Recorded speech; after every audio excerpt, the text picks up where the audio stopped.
Hello, everyone. Welcome to this edition of Gas South District's That's the Ticket, the ultimate podcast exploring all things Gas South District and a source for insights to events on campus and discussions on the wider entertainment and tourism industry. Please welcome the host of our show, Stan Hall, CEO of Gas South District and Explore Gwinnett. Hello, everyone. Welcome to today's episode of That's the Ticket podcast. Today, we're diving into the topic of sustainability, but from the unique perspective of live sports and entertainment. Our guest today is Jeremiah Cooper, who is the Arena Sporting Events Manager at Gas South District and the leader of the Green Team. He's helping shape how major events can be both exciting and environmentally responsible. Jeremiah, we're so glad to have you with us today. Welcome to the show. Thank you, Stan. So, Jeremiah, let's just jump right in it here. What does your day-to-day look like as the Arena Sporting Events Manager at Gas South District? Awesome. Day-to-day, you're looking at, a lot of meetings, a lot of planning, logistics, things that we have to implement. One of my biggest things with the team and things I do is always craving improvement. We try to take the step, go above beyond, whether if it was clients, events. You may come to an event, maybe a concert, a banquet event. We're responsible for just planning, mapping things out, whether, you need tables in specific spots, you want 1,000 chairs on the floor.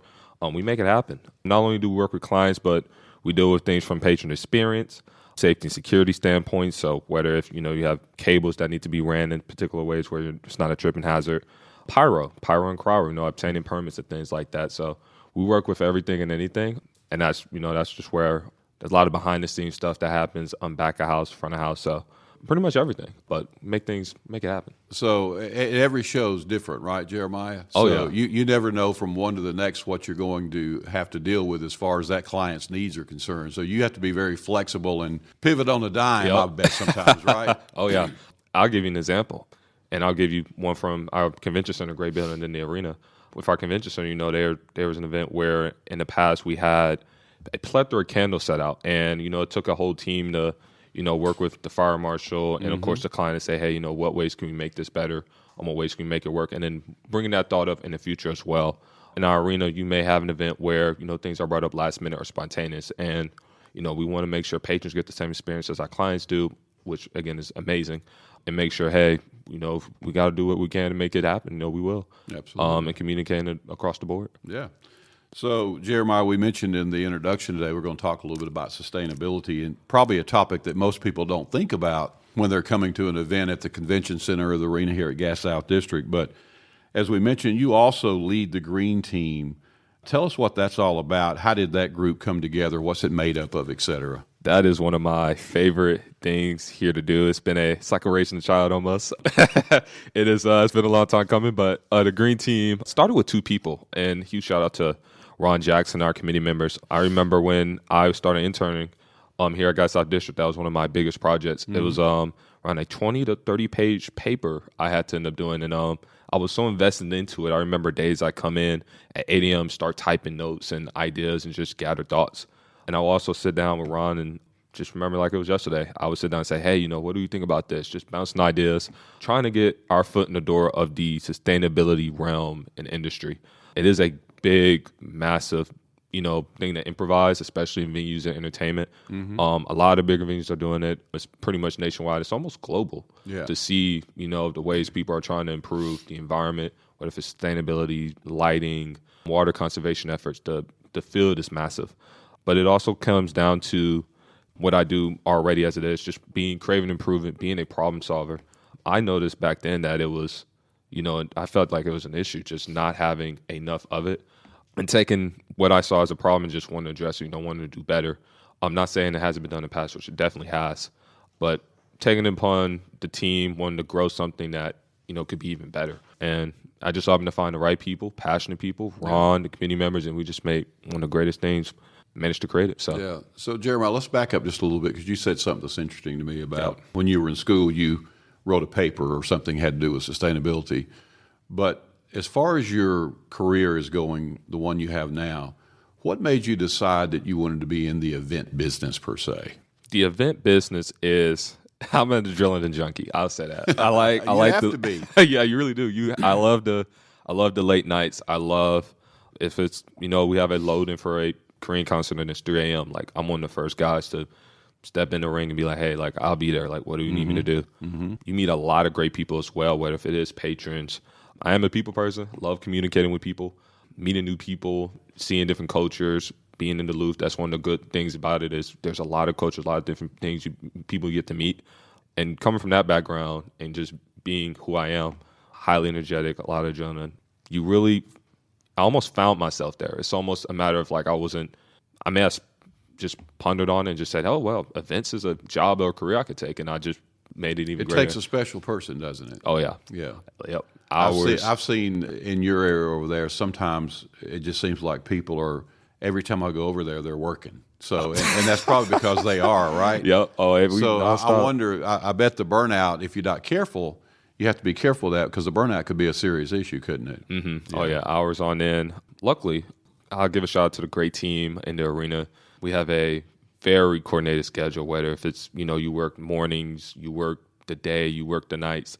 It takes a lot of communication, but again, we make it happen. So let's get back on topic a little bit. I just was interested to see what drove you to be where you are today. I'm always curious.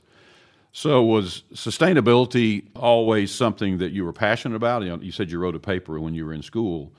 Or did it just sort of grow and you threw the work at the arena to try to progress that passion that you may have had with that? So it's a little bit of both. I definitely have that passion throughout school. I always, if I had the chance, would take notes or even have a project or study about sustainability, learn as much as I could, whether if that is through LEED certifications or the Green Sports Council, ways other venues are starting to interpret or launch certain activations with sustainability.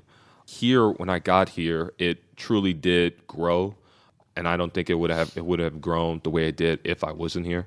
I think you're right. Yeah, the passion behind it grew as well. Meeting the people, got South again giving me the chance to launch that committee and just taking it above and beyond. Whether we have those sustainability efforts during events, throughout the venue, and for patrons to see, and we hope to grow from there too. Exactly.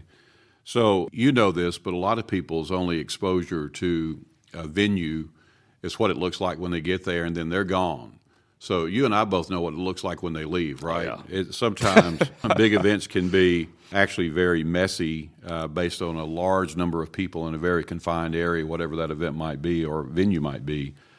What are some of the ways that you and your team try to make things more eco-friendly behind the scenes based on that, just sort of, the mess that's made there? Yep, you have that great question. Huge shout out to housekeeping for this too, and I don't want to miss any buttons for them, but what we do is there's a lot of factors that come into play when we're talking patrons. The amount of people is a huge factor. We consider where we place receptacles.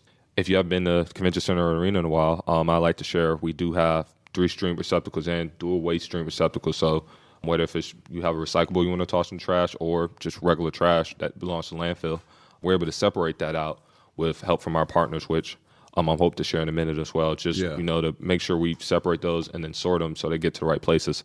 It's a lot of preparation, whether if we have to move receptacles. A great example is for a recent show we did in the arena. We knew ahead of time there would be 10,000 or so people. And what we did was we said, okay, let's monitor over the last few events in the past and say, where do we have a lot of people ingressing and then a lot of people egressing? And what we did was we moved our larger receptacles closer to where we monitored and saw there were more people coming out of, especially near our concession stand. So it really does take a matter of evaluation, getting with the committee team and saying, okay, hey, this is a concern. What can we do to address it before it even happens? So those are some steps we. So Jeremiah, what does a sustainable event? That's a tongue twister. Really look like? Sort of, if you will, paint a picture of what fans might see or not see that really makes a difference when you're talking about sustainability in a building of that size. I'll start with the arena. The arena again is 13,000 capacity. What a patron would see, and I'll get into where they won't probably see, but what they'll see is, of course, the receptacles. You may go to any venue in Georgia or in America, and you'll see that recycling bin and then that trash bin, or even composting, depending on the scaling of their recycling efforts or sustainable efforts. But that's what a patron would see. They may see the items or the things they purchase may be recyclable, maybe biodegradable. And those take into different effects of, whether that venue has biodegradable concession utensils or recyclable. But that's the forefront. From there, it's a matter of what that venue does to, take those things, the efforts that patrons are putting in to recycle, compost it, the sorting methods, and take them to where they have to go. Whether if it's, a compactor, and taking that compactor and sending it off, whether if that compactor is for cardboard or aluminum and plastic, and working with partners across the state or the nation to just monitor it, evaluate it, get it sorted out, get it sent out away from landfills. Because again, that's the goal, is to, especially with recycling, just sustainable efforts, is to make sure those stay out of, the landfill. Waste diversion is the better phrase for it. They also may see, water conservation efforts, lighting fixtures, make sure that LED lighting fixtures, or you go to a restroom, you may notice after you're done washing your hands, the water stops running. That's because, again, they're trying to prevent people from just turning on the water entirely and leaving it running. Right. Yeah. LED fixtures, they last longer. It says it's a better ROI, return on investment, when you have LED lighting fixtures, because, again, you're not replacing them as much. So things you may or may not see or even think about. So things you may see in venues. But it's a conscious and a subconscious effort, not only for what we do here as far as our efforts to be sustainable, but people are participating whether they know it or not sometimes, right? Yeah. Okay. Yep. So, Jeremiah, are you guys working with any partners or vendors, local groups, what have you, maybe even sponsors to support the Green Mission? Oh, absolutely. And this is a huge, again, I want to thank everybody. I'll go off a name here. Waste Eliminators is a materials recovery facility. Huge shout out to them. In the past, we've done plenty of walkthroughs of the venues, and they're definitely our sidemen in all this. To help put everything together. Whether if, they're giving us advice on, hey, our sorting methods, ways we can improve, because, again, they're our main party in terms of our plastic and aluminum recycling. So after we compact it, they pretty much take it and then they can sort it out from there. And they actually are the ones to get it out of the landfills, because hence they're the materials recovery facility. They work day in, day out to make sure if we need something hauled, they'll help us. And they're also helping us to make sure we start recycling the harder to recycle materials, whether if that's glass, use cooking grease and things like that. So things people, again, won't really think that's recyclable or sustainable to get out the landfill, but it is possible. Some other groups, Junk Luggers and West Rock, we do bale cardboard, tons of it. And then same for our pallets. We also take pallets away and make sure they're off campus, make sure they're sent to a better place. Not necessarily just the landfill. If we can reuse them or find someone who can, awesome, we'll make it happen. And then I'll note the West End and Coca-Cola as well. Coca-Cola has been a huge help. They've got a huge recycling. Oh, yeah, very big. Coca-Cola and Circular Solutions, they were our consultants, especially with the receptacle process. So they also helped us, monitor and evaluate and see what works best for us. And then the West End, great partner here. We've done plenty of community things. We did a trash pickup event on campus, too, just to, get the West End and Gas South District together. So thank y'all for them for helping us out with that. And we plan on doing another one just to, get the ball rolling. So great stuff. Are there things that you've done, and let's start a little bit on the smaller side, just maybe some very small change that you made that had a surprisingly big impact or something you didn't expect to make such a difference? What would be an example of that? I would say feedback. And the reason why I say feedback, and again, it starts small. But I've noticed that feedback has grown from something as simple as maybe you should change the color of your trash bags for recycling. And, we thought that was minuscule until we realized you can see through the clear bag as it's being tossed in a compactor, so you can see the materials you're recycling. And again, people may think, oh yeah, black trash bag, we'll get to the right place. But the feedback you may get from partners, patrons, staff, whether if it is small or large, and willing to accept said feedback is crucial for sustainability of rather, I believe, any project in terms of wanting to get better. And again, those trash bags, now we use them for every receptacle we can. If you may or may not notice, we have clear bags across campus for recycling specifically, so we can monitor it. And if all else fails, we can say, okay, that bag was recycling. And taking it to the right place. So that was definitely a crucial change. So I'm just sitting here thinking about all the things you're talking about, and I'm a couple of years older than you are. I don't know if you've noticed that or not, but the recycling effort, and I won't even limit it to Gas South District, but I'd say in our country, has gone through ebbs and flows during my lifetime. Sometimes it's a really big deal, and sometimes it's not a very big deal. Let's just sort of focus in now on Gas South District during your time here. Number one, have you noticed any difference as far as people willing to participate to also further that goal of sustainability? And then how do you get folks involved? I mean, we have so many people that come to our campus day in and day out. How do you get them involved? And are there things that you can do during these events to help out to be a part of that push, if you will? Mm-hmm. Yeah, great question. I believe buy-in and being proactive is one of the greatest things a patron, staff member, or anyone at Gas South District can do. Whether if it's asking questions for our staff, if it's an usher, technical services, supervisors, whoever, ask questions. What is this recyclable? Or what efforts are you doing? If you're curious, feel free to ask when you're around, or if it's a staff member, employee, patron, anyone. And then again, as a fan or even as a client, a great thing that I've been asked is if we do it, are we being rewarded? It has been a question, and I think from a community standpoint, talking to patrons and clients, we are working on ways to see if we can have during maybe game segments, you can be a part of the element for recycling or doing, taking that initiative for being proactive, or for clients in the convention center, maybe there's a point system where you launch, if you're willing to have a sustainable event, you follow a set amount of steps. And after following those steps, you're launched and marketed as a sustainable, eco-friendly event. Mm-hmm. But at the end of the day, though, it does become it has to be a passion. As a fan, I mentioned proactiveness, and having that buy-in. It really does come down to being willing to be proactive. What if you see a recycling can or you see a water bottle and you're like, oh, okay, I'll just toss it in there, because that's the simplest way to be proactive and to take that next step. And from there, if you are curious, again, ask questions, or if you are a client coming to Gas South District, we're willing to help if you have or if you want to have a sustainable event.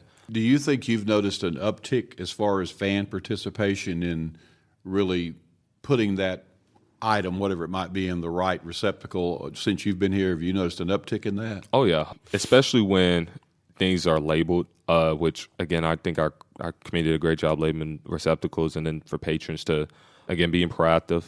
In the arena for larger events, again, we sell lots of alcohol. Oh, yeah. Aluminum, plastic, bottles, cans, the whole world.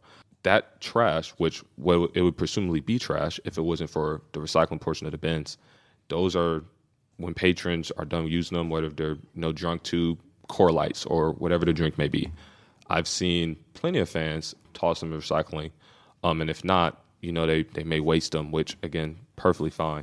Because, again, it could get really full with 10,000 plus people. But with patrons actually doing that, it really does truly divert the waste, because 10,000 people and everyone gets 2 cans of Coors Light, it really adds up quickly, especially with the weight. So if you think about, we've saved X number of items, X number of pounds, whatever that might be, from landfills, how do you guys scale or sort of articulate what that number might be? Yep. So we work with, and that's why, again, I give a shout out to Waste Eliminators.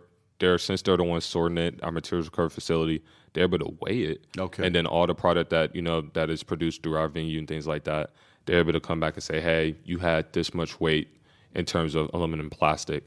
And then we already know the amount of landfill we originally have. And at that point, it just becomes comparing and contrasting whether or not, okay, we had, 200 tons of aluminum, and then we only had 50 or 100 tons of waste. Like, clearly, there's a linear or a comparison between the two. Yeah. So. Okay.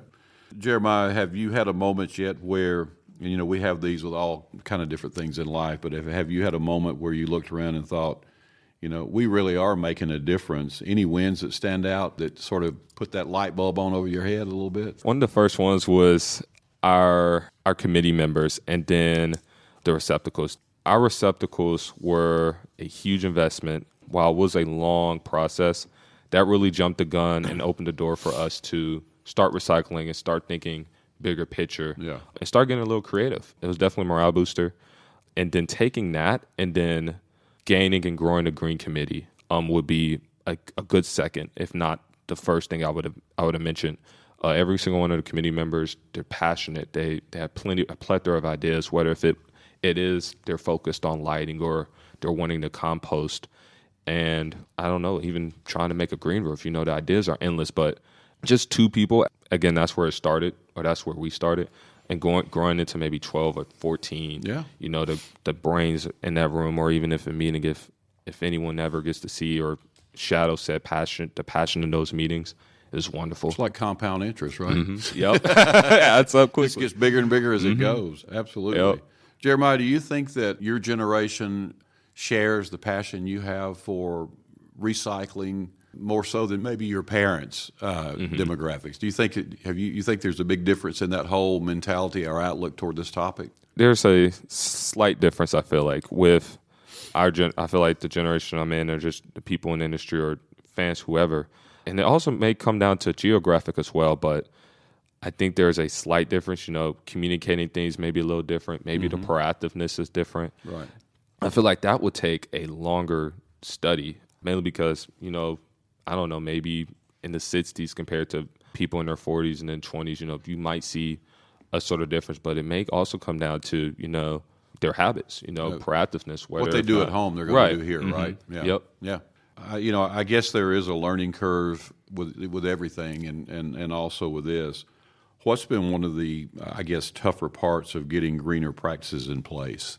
I believe networking, and just for myself as well. Networking, understanding, the common practices and sustainability, and then being creative. Not every venue is the same. Yeah. And that's one of the tricky parts, is that you may find something that works elsewhere, but for your venue or anywhere, even your house, wherever you are, the processes may be different. You may have a different waste stream entirely, where you may not have a lot of plastic, or you may not have a lot of aluminum, cardboard, etc. But it comes down to your waste stream. It comes down to whether or not, even financially, it's worthwhile, or if because it's not cheap, is it? Absolutely. Yeah. I can tell you that from personal experience. Yeah. But it's not a cheap realm to just jump into unless you truly do your research and understand, this is what I'm looking for, this is what I need. And actually, and if you could, just make a project plan too, and just determine, the proper steps for what you're hoping to accomplish, and then the goals behind those long-term accomplishment or short-term accomplishments will be better put. Yeah. So, Jeremiah, what's next for the Green Team? You guys have any big goals or ideas you're excited about for the future? We have a lot. I got a list too. So we have April 19th is our e-waste event. That's one of the events we work with Mitsubishi Electric Classic, Waste Eliminators, ourselves as volunteers, and we try to collect in the county the hard to recycle materials, mainly electronics, hence the e-waste. Yeah. And with that, we want to make sure we're doing our due diligence and just giving that opportunity out, because again, since it's hard to recycle, most of those materials end up in the trash. Yeah. And without events like these, so where we can work with partners and collect those electronics, we can take those and actually send them to the right place. Some other things, composting is in the works, especially back of house. Whether if you have a banquet and convention center, and then there's tons of food left over, hey, we would, instead of trashing it, we would love to compost it and take it to the right place, take that next step. Sustainable ideas, again, across all the venues, whether if it is the arena, my theater, convention center, working on lighting fixtures, making sure we're fully LED. There's talks about our green roof project, which will be proposed in the arena. Our committee is working on ways where we can launch a green roof. What is that? Those parts. What is a green roof? A green roof, great question. The green roof, or a green roof, it's almost like garden of sorts. It can be a garden. It could be flowery plants. It's almost a smaller botanical garden. But the special part is these are placed on roofs of buildings, corporate offices, entertainment, sporting venues. Yeah. And, not only is it beneficial and sustainable, but there's actually very good financial benefits out of this in terms of just roofing entirely. Talking about, again, you could probably grow food if you wanted to, or actually, again, a garden. But these, again, the green roof collects water, plants, pottery, the whole 9 yards. But again, it's mainly... It's got its own ecosystem. Right. Oh, yeah. And it also gives a small study about just the psychological benefits behind it, too. It's, when patrons see this, is, you have flowers, I say trees, or ever so rarely, bushes, shrubs, things like that, where, people can actually probably experience these things, and actually brings you a little life into your venue. They're built a little complex. I wouldn't just say, put a garden on top of your roof, because, again, you're talking about leaks and things like that. But you have a great structure built. I would definitely push for anyone and everyone. What it is, they put the soil down and make sure the grounding under it is secure. You can build a base around the garden or wherever you have, and then, of course, grow plants on it. That's just going to collect water and then potentially Or what you're not hoping to have happen is, it starts leaking. Because, again, you want to have the base and things built because it'll add weight to the roof. But see, what it does is it does collect that sunlight because now you have something over your already existing roof. It's collecting water and things like that. So the green roof, not only does it have, those benefits, but, again, the garden aspect behind it, too, and just the benefits of you having a whole garden on your roof. I mean, how many people can say they... Yeah. So, Jeremiah, for the folks who are listening to the podcast today that might be working in events or even just thinking about their own impact, what's one easy step that they could take to start being more sustainable themselves? I would say, and I'll give you two answers. One of them is, find or even search ways you can be more sustainable, whether if it's in your county, state, or vice versa. Because at this point in our age, I feel like, you can go to the library or go online and, find that knowledge. And that knowledge is free. People will publish articles and teach you and show you, sustainable efforts. And that's kind of where I started. Yeah. If not for that, I would say reflect with others, start to buy in at wherever you're at, whether if it's your house, if you go out in public or you are working an event, you do come to a venue, just take that step to buy in and be proactive. It goes a long way, whether if it's planting a tree or joining community initiatives or volunteering and just getting out there and just learning more and more about it because that knowledge is priceless. Yeah, absolutely. All right. Well, Jeremiah, this has been a great conversation, a very insightful conversation, even for myself, for sure. It's inspiring to hear how sustainability is becoming part of the culture at Gulf South District, something we're all proud of, not just a buzzword, but something that's being built on into the way you do business, host events, and connect with the community. So we're very proud of the work that you guys are doing and appreciate that so much. So thanks for taking the time to be with us and join us today and share your journey. And to our listeners, if you are heading to an event at Gas South District anytime soon, keep an eye out for some of those green efforts that Jeremiah mentioned. Better yet, absolutely get involved when you're visiting us here. Lastly, be sure to check out gassouthdistrict.com and follow us on Facebook, Instagram, LinkedIn, Twitter, and TikTok. You can find all episodes of Gas South District, That's the Ticket, wherever you listen to podcasts. We'll return soon for another episode of That's the Ticket. Until next time, take care and keep thinking green. Goodbye, everyone. Thanks for joining us today, and we hope you enjoyed the episode. For show notes and further information about Gas South District and upcoming events, please visit our website at gassouthdistrict.com. That's the Ticket.